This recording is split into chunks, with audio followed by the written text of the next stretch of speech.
our speaker referred that today we are also celebrating Law Day on par with the Constitution Day of India. Today we are not celebrating Law Day. And previously, before 2015, we were celebrated Law Day from the day of means that November 16, 2000 from November 26, 2015 onwards, we have been celebrating the Constitutional Day of India. And previously means that prior to 2015, many people were not aware of the Constitutional Day as referred by Mr. Vedmandal. That people were not aware what is the difference between Constitutional Day and the implementation of Constitution. That what we have to call it as the Republic Day of India. But fortunately, right from 2015, as we are celebrating the Constitutional Day of India, people came to know the importance of the Constitutional Day of India. For that, we feel very happy that we have two functions in respect of Constitution. One is that the Constitutional Day. Even after 30 days, we have to celebrate. 60 days, we have to celebrate the Republic Day of India, so that we have two functions in respect of our Constitution. We are celebrating the days in this way. But the important thing what we have to know, why we are celebrating Constitutional Day today, tomorrow, or the day of November 26th. And what was the hard work which was taken by the people who worked hard to give a shape to the Constitution of India, as well as how much time they have taken and what efforts they have adopted for the full shape of the Constitution is very much important to know, at least on the day of Constitution. Because when we see the prehistory of Constitution, because the prehistory, what I mean that, and before November 26, 1949, many people they have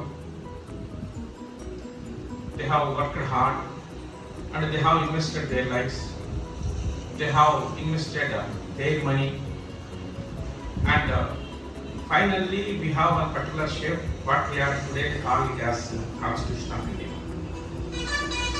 Just I don't want to go to the deep discussion of the things which were happened before November 26, 1949, because I want to place before you something regarding the hard work which was adopted by the many people, more than 300. Especially I want to say that at the time of formulation of General Assembly of Constitution, there were 399 people. 399. After bifurcation, the Constitution Assembly was consisting of 289 people. So altogether we do say that 289 people, they have worked hard to give a shape to the Constitution of India. And especially we want to say that some group of the people which are consisting with 13 divisions. 13 divisions means that consisting all the persons who what we want to say today, that is consisting of 289 members. So all 289 members, they have worked hard for the 3 years, means 2 years to 11 months, 18 days, and investing 6.3 crore rupees. Imagine at the time the cost which met for the full shape of Indian Constitution was 6.3 crore rupees.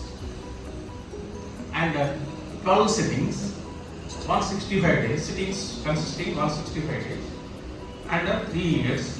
So this is the investment which they have adopted for the full shape of the Constitution. So initially, whenever we want to discuss anything regarding the Constitution of India, we do say that one or two names calling as the fathers of Constitution. But Fortunately, we have many persons, more than one or two, to say that all are the fathers of the Constitution of India. But whenever we want to discuss anything regarding Indian Constitution, we don't forget the contribution which was made by B.N. Rao. He was a drafting advisor. He was acted as a drafting advisory to the drafting committee of Constitution of India. Out of 13, it was one of the committees, as you referred. So that B.N. Rao, he was a very famous civil servant. Later on, he became Judge of International Court of Justice. He was the first person who became International Justice from the side of India. So that his contribution towards the drafting of Constitution shall not be forgotten. So we have to remember Mr. B.N. Rao on par with other members who we do say that those are the fathers of the Indian Constitution. So finally we have a full shape of Indian Constitution, and on the last sitting, that is the sitting means that 24th November 1949, they have decided to give one particular date for the commencement of the Indian Constitution. So that they have decided that the date to be commenced for the Indian Constitution is 26th January 1950. And they are tried to adopt the Constitution even before the commencement of the Constitution. So that they are decided to give the adoption of the Constitution on 26th November 1949. So that the last sitting, as I said just now, 24th November 1949, is also to be remembered in the history of the Constitution of India, because that day has decided two particular days of the life of the Constitution. One is the adoption of the Constitution as well as the commencement of the Constitution. And more particularly, when we want to differentiate in between the adoption and the commencement of the Constitution, we do refer to one particular instance or example. See that for the transfer of the property, we have to execute one particular document. So today, everybody who are connected with the contract trust, who are connected with the document or the transfer of the property, may give their signature, may subscribe their signatures. So if the part of the signature is completed, then we do say that okay, everything is completed, nothing is remaining. But unless and until it was attested or passed by the particular authority, registration authority, we don't want to say that the property is belonging to the person to whom it was transferred in a document. So execution of the document is different from the registration of the document. So we may register today, but it is to be executed. Who will give? Who has an authority to execute? An authority which is consisting with a board or something authorized by the state. So that commencement is different from commencement of the Constitution is different from adoption of the Constitution. That is the much difference. And at that junction, I want to say one particular thing. Junction and junction also. I want to say a particular thing. That whether the Indian Constitution is inspired from some other constitutions. We know whenever we want to discuss anything regarding the preamble or the introduction of the Constitution, definitely we may come to know that the Constitution has inspired, our Constitution has inspired by many constitutions. And you know that some fundamental rights were adopted from some other constitution, and provisions of emergency have been adopted from some other constitution. We will say one or two constitutions. But now the question is that whether our constitution is inspired any other constitutions of the world or not, that is the question. Because you know that as I said just now that in 1950, January 26th, the day of the commencement of the Constitution.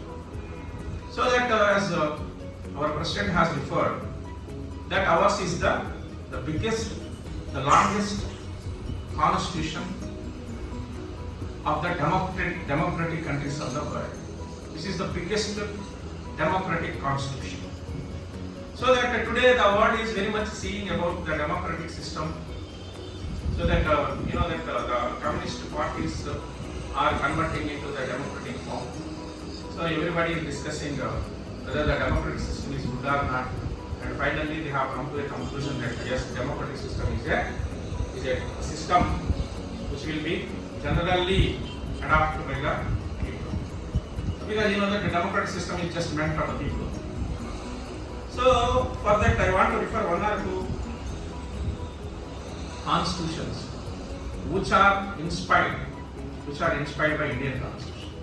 Because I said that in 1950, from 1950 onwards, we have this particular state of the constitution, and from time to time it is receiving some amendments for the sake of the people, for the purpose of the people, or for the purpose of the administration also.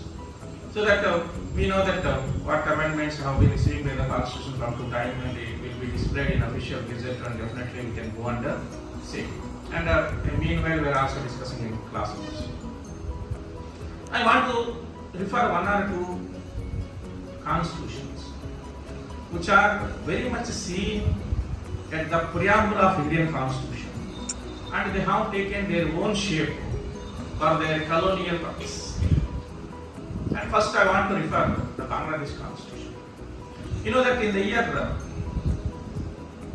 1982,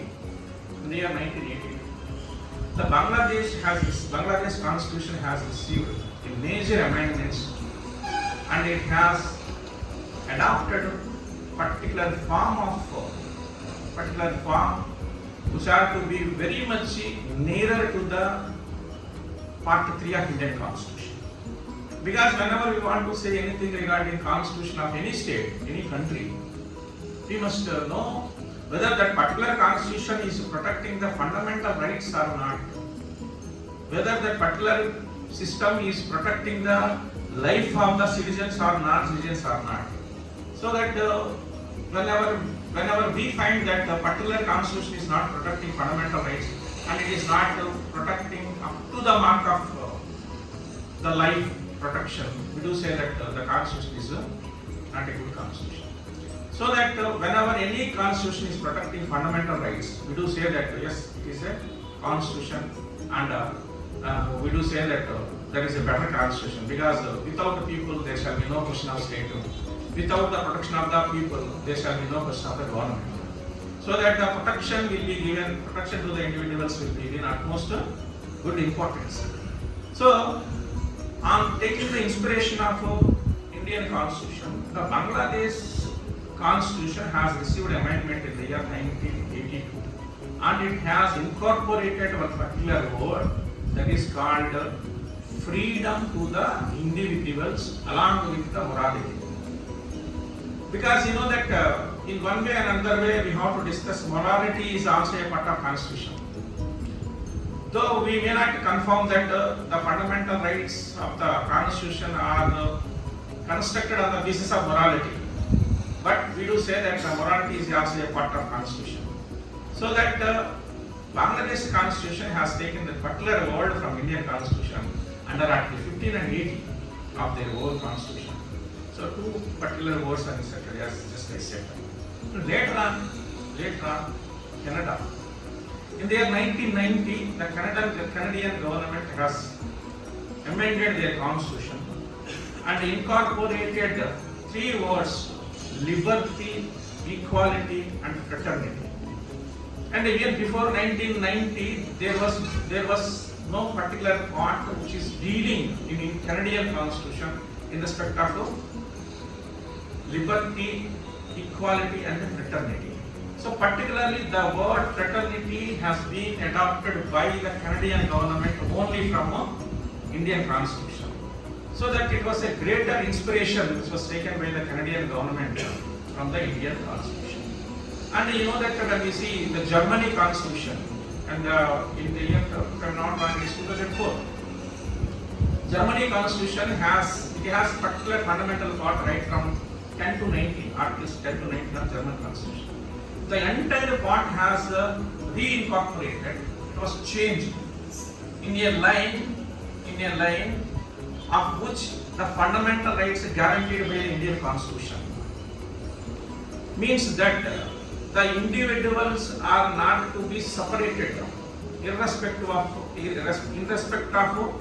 their gender system. So that previously in Germany there was a difference between the protection given to the male and the female. So after taking the inspiration from the government in 1990, the German government has changed its view, and right from that particular day on which it has taken amendments, because there has been no difference between the protection of fundamental rights guaranteed for both male and female. So likewise, many governments, because particularly I want to say the Pakistan government, Pakistan also, in 1987 I think, right from 1980 up to 1980 has been changed because of the inspiration. So that though Pakistan government or Iraq government or the other governments may not have the democratic system of their countries, but the inspiration which was given to the world by the Indian Constitution is immense. So when we are going to discuss in such a way, definitely we do say that our Constitution is unique, and unequivocally we do say that it is a greatest Constitution of the world, and the democratic system which is prevailing under Indian Constitution is a perpetual one. So that we hope that our Constitution will be getting what is called will be getting any required amendments to protect the particular areas of fundamental rights guaranteed under our Constitution as today, and we hope that our Constitution will give a path to the world in the days to come or in the years to come. For this discussion, I want to conclude myself, so that my sincere congratulations to you on the occasion of Constitutional Day, and my particular congratulations to you, the students of 1/3, 3/5, and 2/3, 3/5, and 2/5 as you are conducted this program and inviting us. On behalf of all my colleagues, I say sincere thanks to you. Thank you. Thank you very much, sir, for enlightening us, the students and also the staff, regarding the developments and the following of our Constitution by other countries. I think you might have seen in the press yesterday, the Prime Minister of Thailand has praised our Hindu values. You might have come across the news item also. So our system is being appraised, or it is being appreciated by one and all. So I have to pay respects to our principal sir for enlightening us and telling the name of Shri B.N. Rao. He is the IAS officer. Likewise, I just want to tell you one more point. So Shri V.C. Keshwara, who was a Rajya Sabha member, who is from Ungo. He is also one of the signatories on the Constitution. Different committees were set up.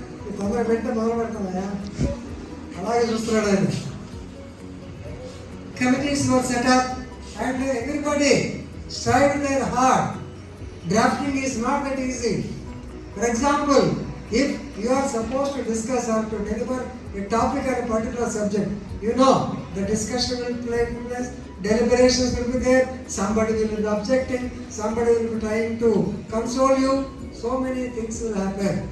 This has come before Dr. Babu Rajendra Prasad also. So many people, even Dr. B.R. Ambedkar, Chala oppose chesevadu ayana.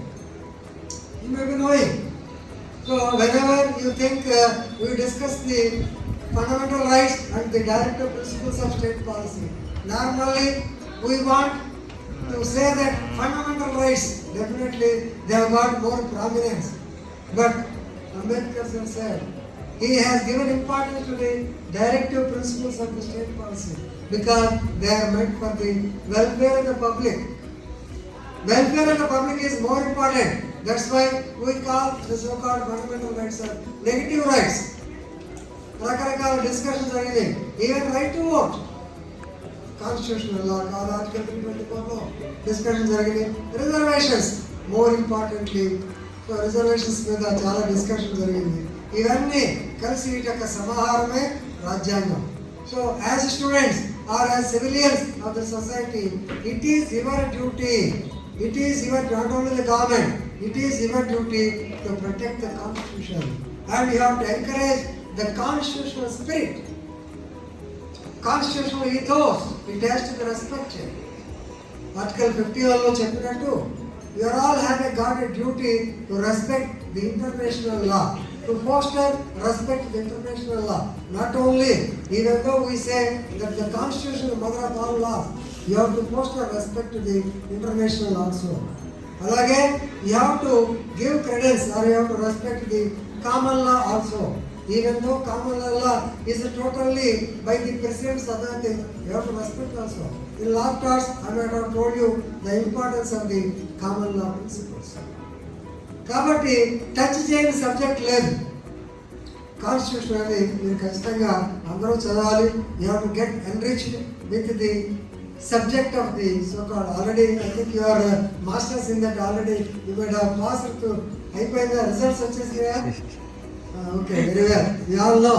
But jurisprudence లో కూడా, very good, jurisprudence లో కూడా you have to study the concept of so-called constitutional concepts kuda chaala chedam. Doctrine of prospective overruling, and you may be knowing doctrine of severability, doctrine of eclipse, doctrine of pleasure. All these things, once again, you will be reminded about the constitution also. So don't be satisfied that we have passed the examination, we are thorough with the constitution, even for that matter law. So every day you have to study law. ఆ మహాసముద్రంలో మీరు ఈత వేయాల్సిందే. ఒక పక్కకు వస్తామనుకోవడం పొరపాటు, బయటకు వస్తే చాలు. సో కాబట్టి కాన్స్టిట్యూషనల్ స్పిరిట్ మీరు అంతా అర్థం చేసుకుంటారని చెప్పి, కాన్స్టిట్యూషన్ని లెటర్ అండ్ స్పిరిట్లో యాజ్ లాయర్స్, యాజ్ అడ్వకేట్స్ మీరు దాని గురించి పాటిస్తారని మీరందరూ, ఎందుకంటే because you have to pay obeisance to constitution. Constitution against ఉంటే లా ఏది పనికిరాదు. కాబట్టి ఇది whether it is accordance with constitution or not అనేటువంటి దాన్ని కూడా ప్రతిదాని గురించి ఆలోచించాలని తెలుపుకుంటూ ఈ యొక్క అవకాశం